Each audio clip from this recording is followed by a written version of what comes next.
Allez, salut à vous, c'est Il, j'espère que vous avez passé une excellente semaine. On se retrouve en ce jeudi comme d'habitude pour parler du marché crypto. Donc on fera un petit point donc, sur BTC comme d'habitude en hebdomadaire, en daily et en 4 heures. On fera un petit point sur le SP500 ainsi que le gold, hein, donc valeur refuge, donc actif à risque, hein, on va dire hyper risque, enfin super risque, risque, no risque. Et ensuite, on fera un petit point sur deux altcoins qui m'ont été proposés dans la vidéo dernière, donc le Matic et le Gaz. Et on fera un petit point aussi sur le Glassnode, donc un outil qui est intéressant. Pour tout vous dire, c'était en regardant une vidéo YouTube, c'était sur la chaîne Blockchain Expert, je crois, qui parlait justement de ces indicateurs fondamentaux. Donc j'ai fait un peu mes petites recherches de mon côté, j'ai trouvé certains qui étaient intéressants. Donc on va en parler, on en parlera en fin de vidéo.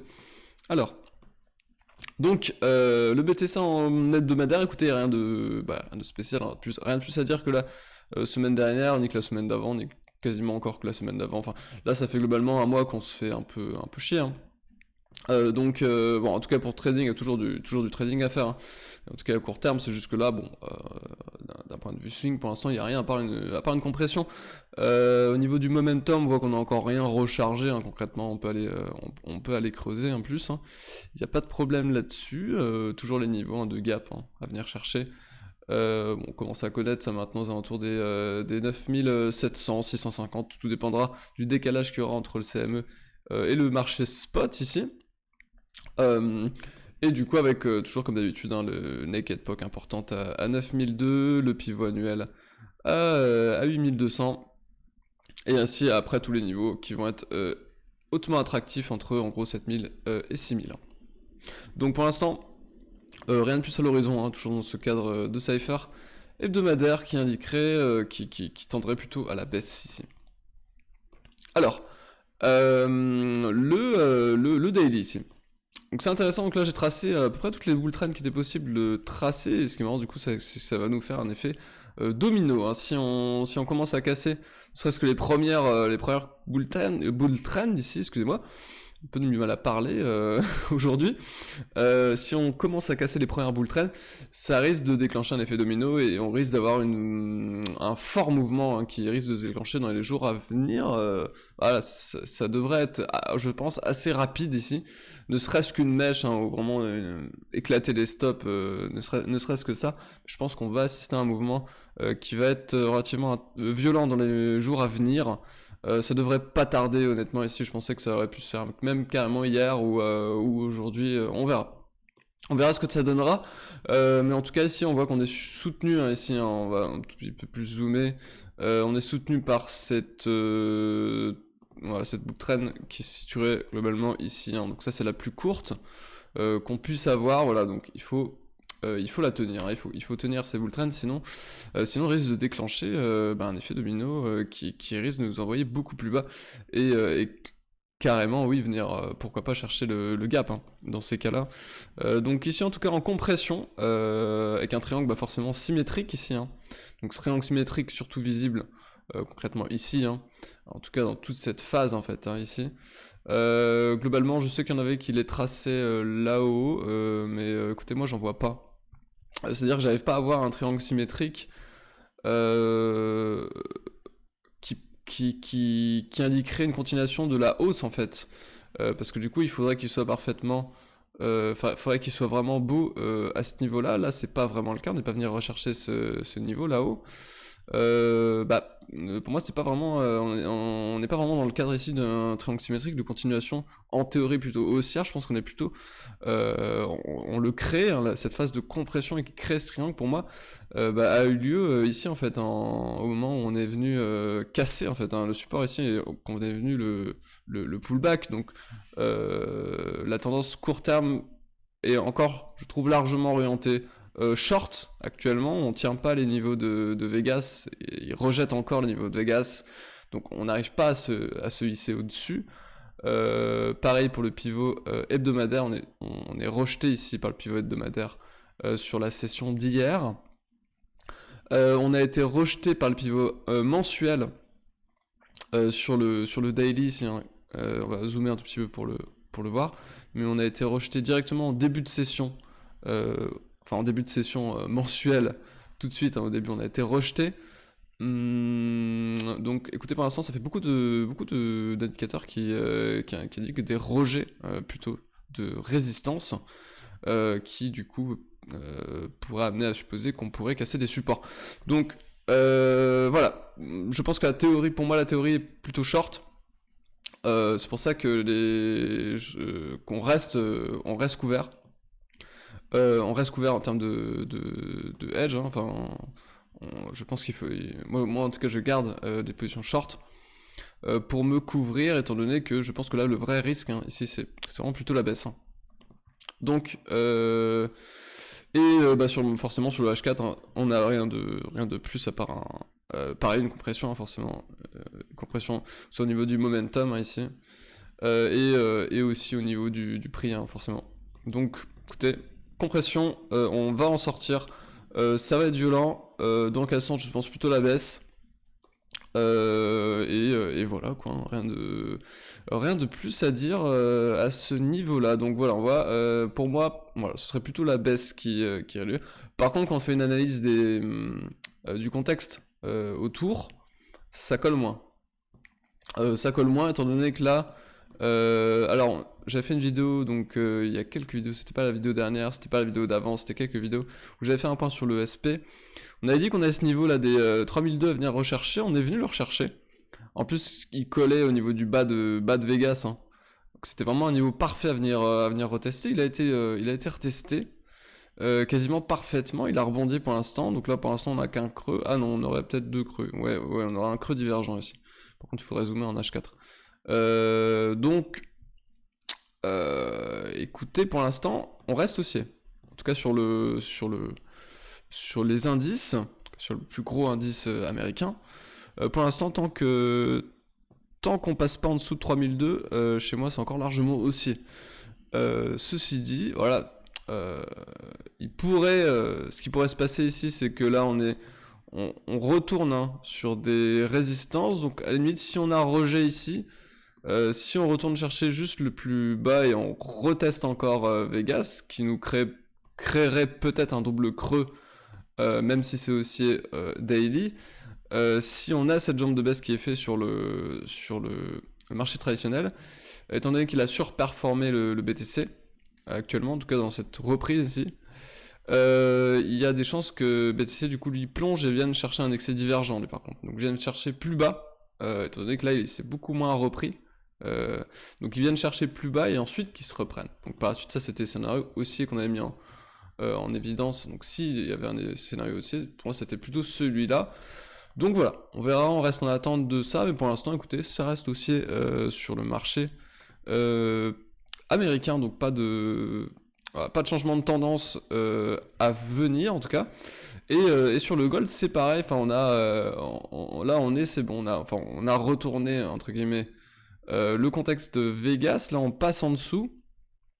On va voir du coup maintenant si, pareil, si on arrive. Bon, le momentum ici, c'est quand même bien rechargé.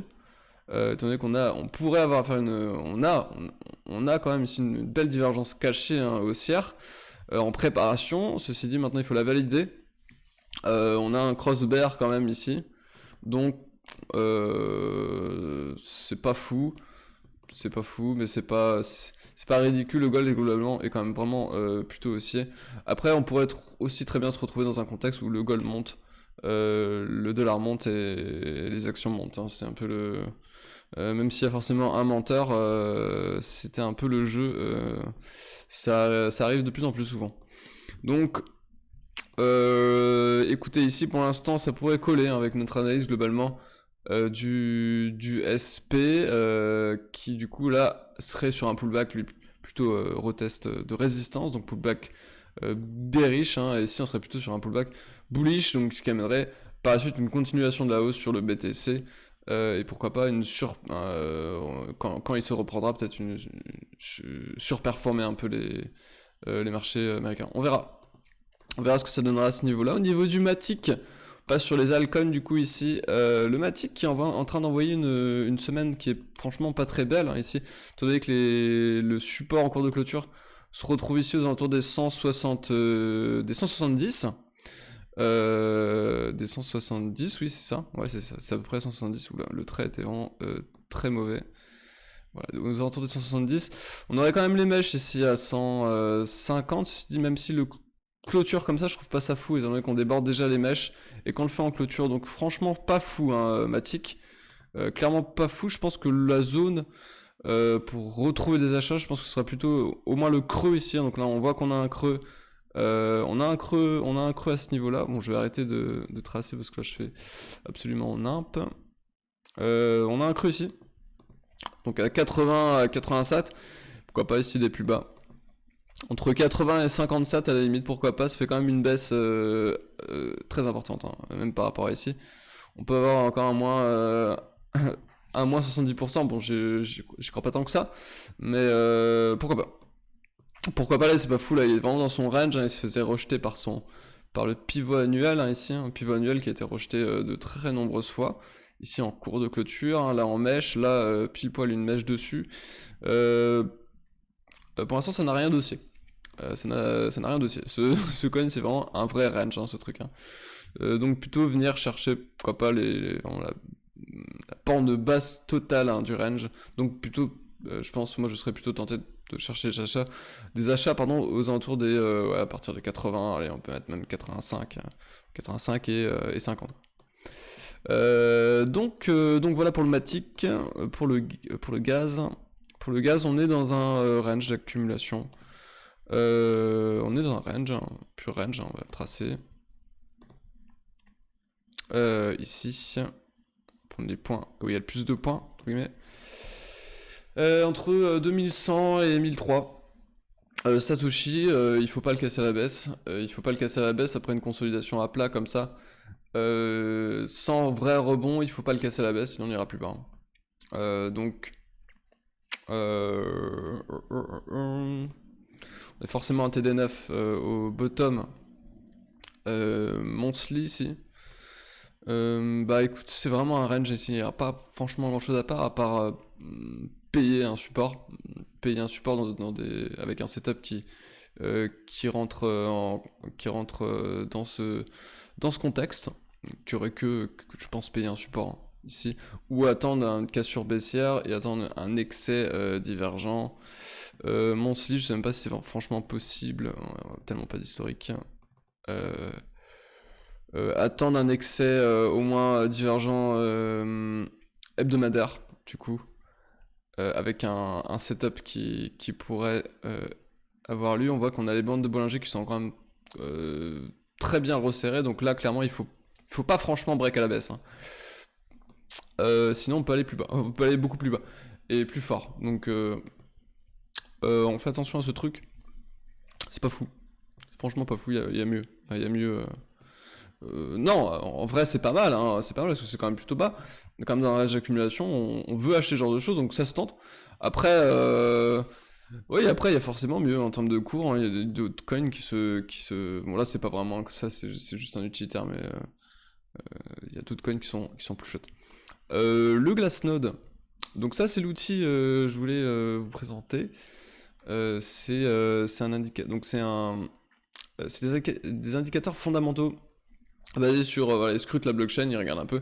Bon, j'avoue que je me suis pas fait chier à regarder tous les trucs là, c'est au niveau de la totale dépense en termes de sécurité des mineurs. Bon, il y a des trucs, perso, je m'en fous en vrai, hein. Je regarde juste ce qui peut être intéressant en termes de trading. Et ce qui est intéressant en vrai en termes de trading ici, c'est, donc j'ai regardé celui-là, le market cap, tout terme au market cap ratio, qui effectue un très bon travail pour chercher des tops en période de bulle. Donc là clairement c'est pas le contexte, hein. Clairement on n'est pas du tout dans une bulle, on n'est pas du tout dans le contexte qu'on a pu être fin 2017 ou 2014, ce genre de choses. Mais on voit ici que leur zone de résistance ici est vraiment bien, hein, est vraiment plutôt chouette. Parce que c'est vrai que voilà, là, vous voyez quand on rentre, alors on est le 15 décembre, on commence à rentrer dans cette zone rouge, et on est effectivement à 17 000 balles. Donc, il envoie un signal d'alarme à 17 000 $, donc ce qui est vraiment très très bon. Donc en termes de peut-être de prise de profit, ce genre de choses, c'est peut-être des indicateurs à regarder. En tout cas là pour plutôt prendre des profits, parce que au niveau des achats, par contre là c'est beaucoup plus flou, hein. Là elle nous dit globalement d'acheter partout, là, achète là, achète là.